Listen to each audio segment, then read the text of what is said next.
his career in Charlotte, he missed 41.3% of games, averaged 16, 5, and 4, 1 steal, half a block, shot 47% from the field, 38% from three on 4 attempts per game, which is a very low efficiency for a wing.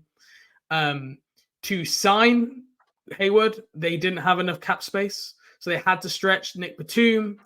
So that essentially made it a $40 million cap hit to sign Gordon Hayward for the next 3 years while Batum was on the Bucks. You were quite a supporter of the Hayward decision at the time. I was always skeptical. How do you feel now, reflecting back on the era of Hayward and Charlotte? What are your thoughts on how it went?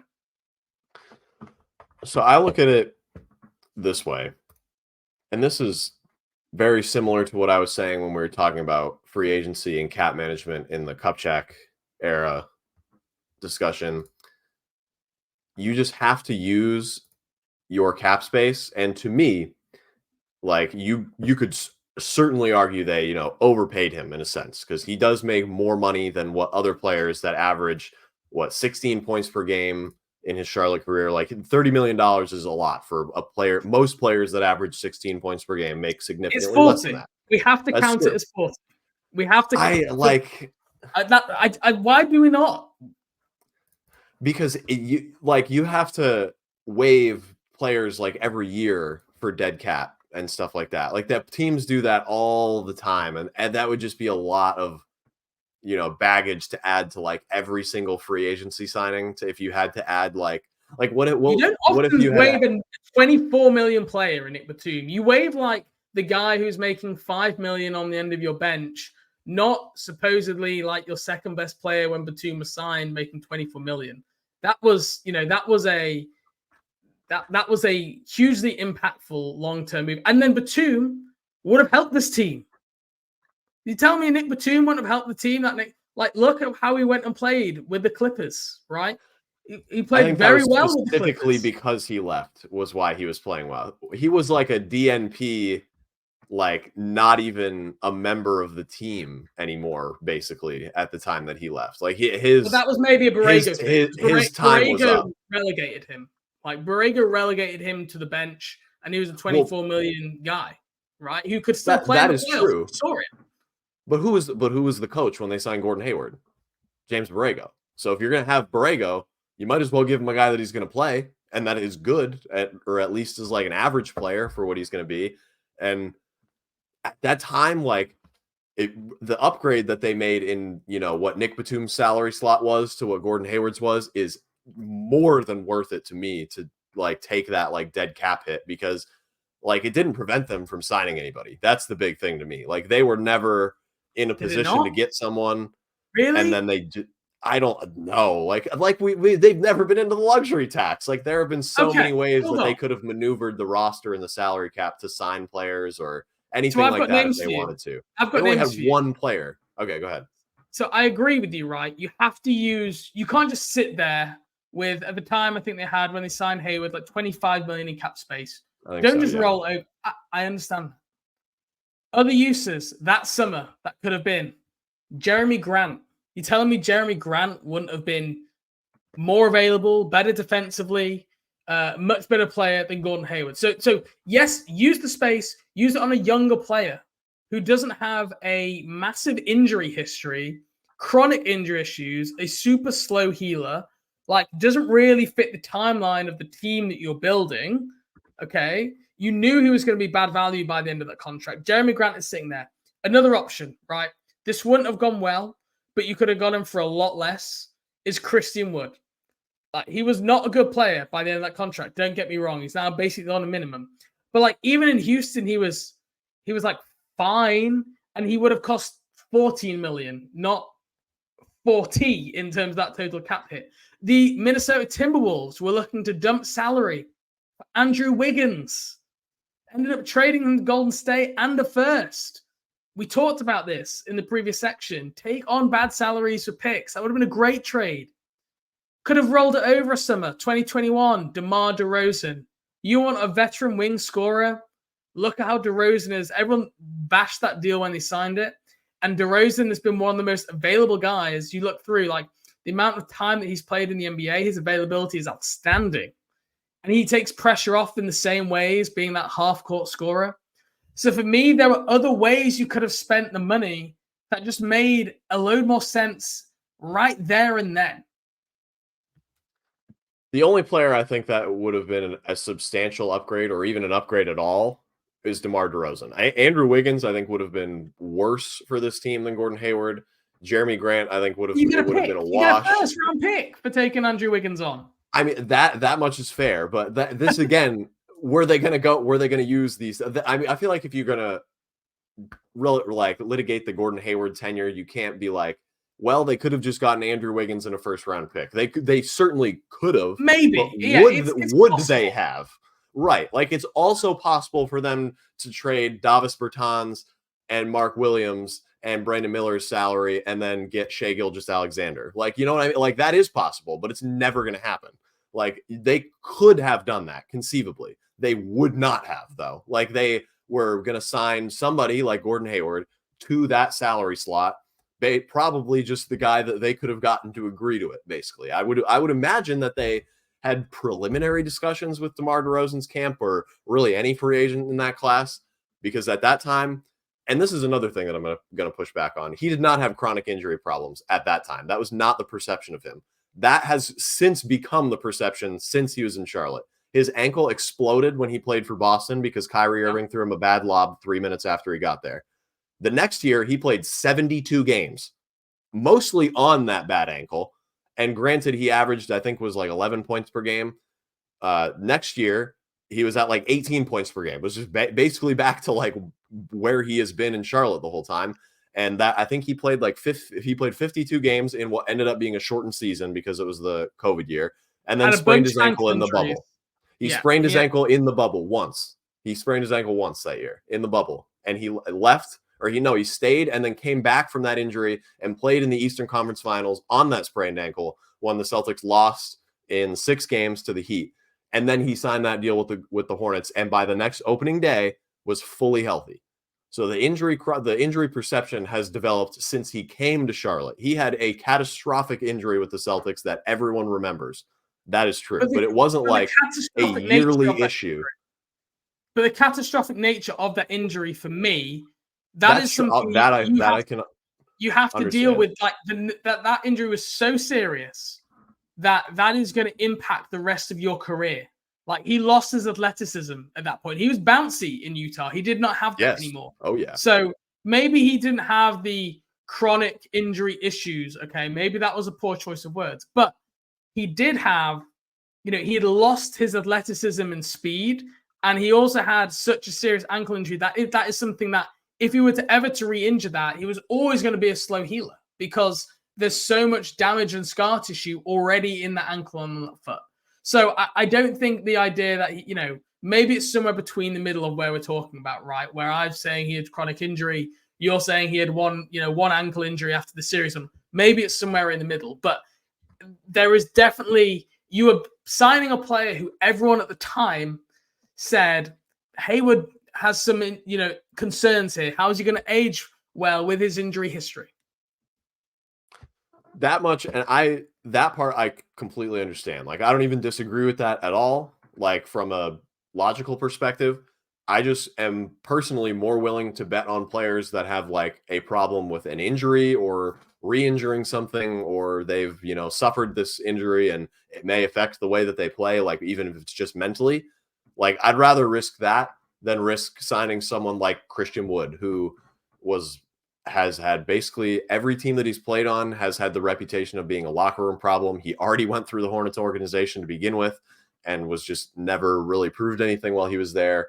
He has since just been a like middling impact player basically on good teams and has bounced around the league. Like, I would just rather have someone like Gordon Hayward, even if they're going to miss, even if you could guarantee at the beginning of the year, like sign it pen and paper that he was going to miss 15 games. Like, I would just rather do that than sign somebody that is going to bring you a negative impact while they're actually out on the court. Like, because to me, like, when those opportunities were created, and this is also a shortcoming of the front office, there should have just been another player to step up and fill that void, but there never really was. It was just kind of played the same position. That's true. Yeah, that's true. Player, that was the one 2-year deal. He was there, right? Yeah, no, that's true. That was the one. The first time.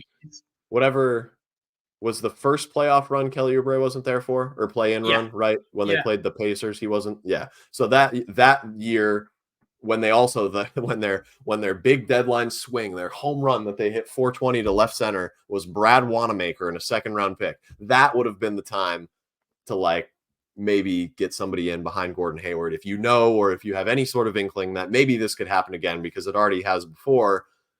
We have somebody to step up. They didn't. They got Gordon or Kelly Oubre the next year, so I do got to give him credit for that. But I know I made the baseball reference earlier, but I have no idea what you just said about 420 to left field. That's like sailed so far over my head. I'm so confused. A 420-foot home run to left field that's actually a pretty short home run. Now that I really think about it, I'd rather hit one like 475 and just like tank it into the concession stand back there. But I'm probably just. You're saying numbers. I don't know what you're talking about. Oh, you don't even use feet either. Yeah, I've lost you. I've lost you. No, I'm very confused. In his time, RIP 538, ESPN's 538, which has since shut down, but you can still go back and look at the data. Gordon Hayward, how many wins above replacement level player do you think he was in 2021 in his first season? Probably his best season in Charlotte. I'll probably go. Oh, I don't necessarily have as much of a concept of WAR in basketball. Like 2.3 maybe. You're very close. Three wins above replacement level player. Right. So the Hornets finished with 33 wins. All right. The 11th pick. If they'd have finished with 30, if they'd had a replacement level player, they would have moved behind the Pelicans, the Kings, and the Bulls in the lottery. That would move Charlotte from the James Bouknight draft range into the Kuminga, Franz Wagner, Zaire Williams, Mitchell territory. They could have even maybe moved up more. So not only are you talking about the impact of Hayward not being maybe what you had advertised, but he was part of the issue of the Hornets being this 30-win treadmill, middle of the lottery, NBA no man's land team. Like that was part of the issue there. So that's again another thing that I think works against Hayward. You could say the same the next year as well. The next year they had that draft that again they finished in a similar position, partly because of Hayward. And now I know here you're like nicking him for, well, he never played, but then you're saying that when he did play, he contributed to winning. You're talking a little bit out of both sides of the mouth, but I think you have to like look at it from both angles. Yeah, no, and that is definitely fair. And one of the things too is I guess I would say while he is part of it, I feel like the bigger part, the most of the part, or the majority of it here is that like his contract is big, but it's not like debilitating to like, he wasn't being paid like a maximum salary of like $38 million or $40 million a year, like himself on top of the cap hit, like which then would have been like what, like 48 million or whatever it would have been. It would just been like an astronomical number for anybody, even especially a player that was a one-time all-star. But like it wasn't so big that it couldn't have been built around. Like nearly every team in the league, even at that time, had somebody making $30 million. Like, did it have to be the best player on the team? No, it obviously wasn't, because LaMelo was going to be the best player, and Terry Rozier obviously had a argument for the best player on the team, even when Gordon Hayward was there. Like Miles Bridges was pretty good at times that the year before everything fell apart, but like there was never a point where Gordon Hayward's contract was preventing you from doing anything, I guess, is really like you could make trades around it. Like there was never like a time where you couldn't add another guy that made $20 million or something like that if you needed to. Like they just never wasn't one of the big reasons Hayward so difficult to trade at the deadline because of that 30 million figure. Yes. Like if they'd made it declining, he would have been down to I think 24 million by his final year, and then he would have had so many more potential trade options because it's easier to get to 24. I mean, maybe this isn't a Hayward issue; it's more of a front office issue. But yeah, that would have been my point. Yeah, like there is definitely something here around, like, I just don't know if I'll ever buy into this. Like, what else you're going to do? You had to use it in some way. There's just too many more ifs and buts. Like, Gordon Hayward has appeared on the list of worst contracts in the NBA every single year from the minute he signed that deal. So, yes, there are worse players probably earning even more money. I understand that. But when you have someone who can't get on the floor and they're not playing at the level and they're on long-term guaranteed money that isn't declining, it's just too many things. I just, and it tricked Charlotte into thinking they had a competitive roster, which they should, trade stuff away for like the Brad Wanamaker, Montrezl Harrell. And for me, it was the timing was off. The timing needed to come a year or two later. You needed to stay bottomed out. But it was like, oh, we've managed to sign. We got LaMelo Ball in the draft, moved up through the draft lottery. Let's quickly, short circuit this rebuild, and we can jump back into being competitive. And they were technically in those COVID seasons, but we now look back and we go, big picture. It was a false dawn. It just wasn't a true reflection of where the team was.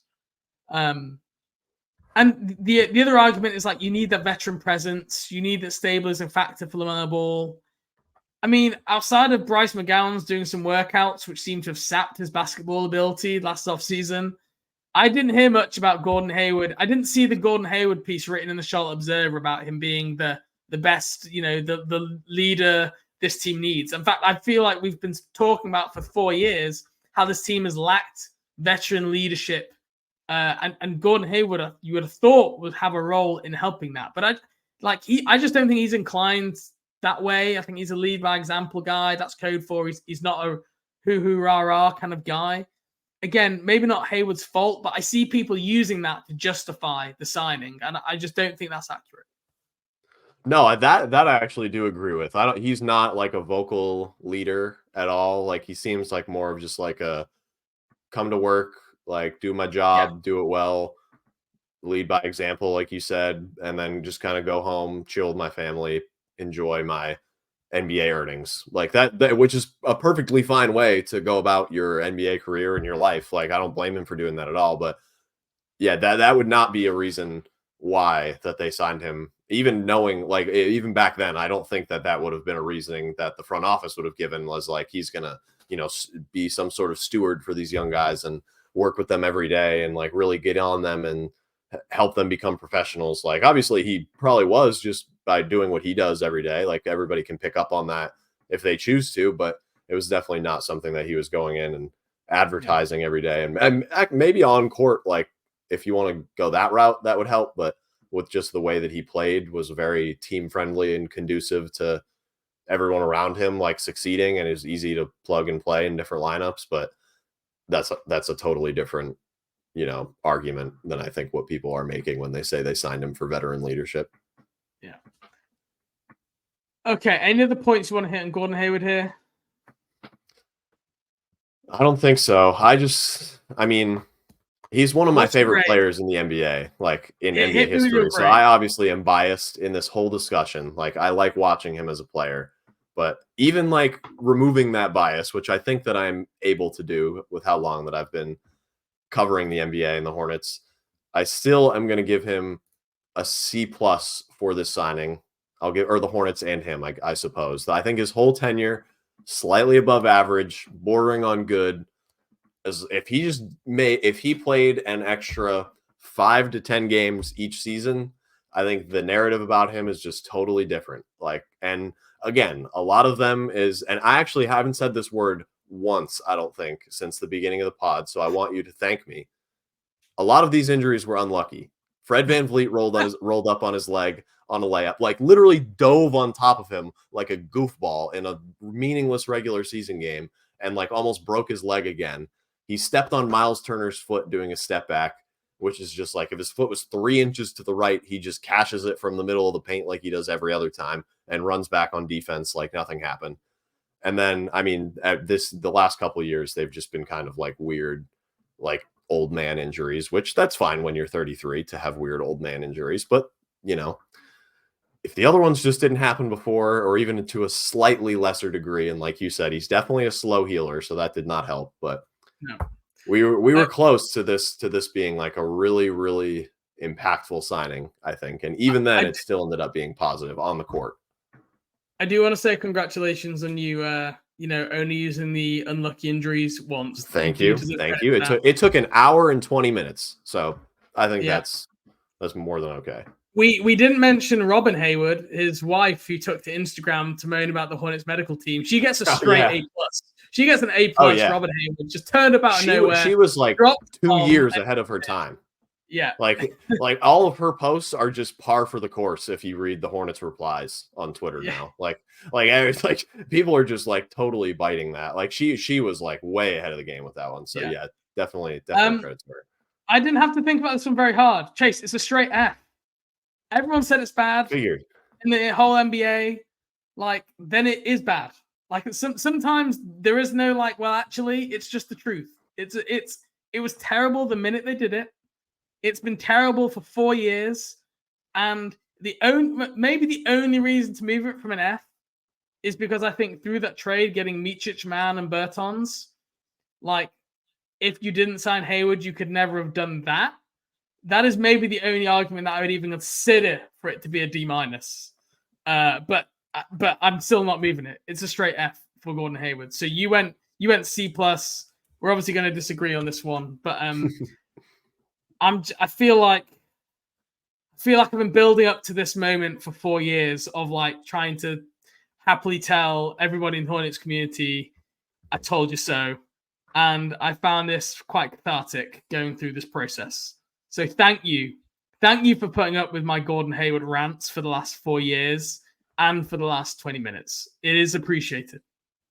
Of course. It has been difficult to listen to you besmirch the name of one of my favorite basketball players to watch in the history of my NBA fandom, but I have thick skin, as does Gordon Hayward, despite his thin bones and his poor ligament structure. But here we are.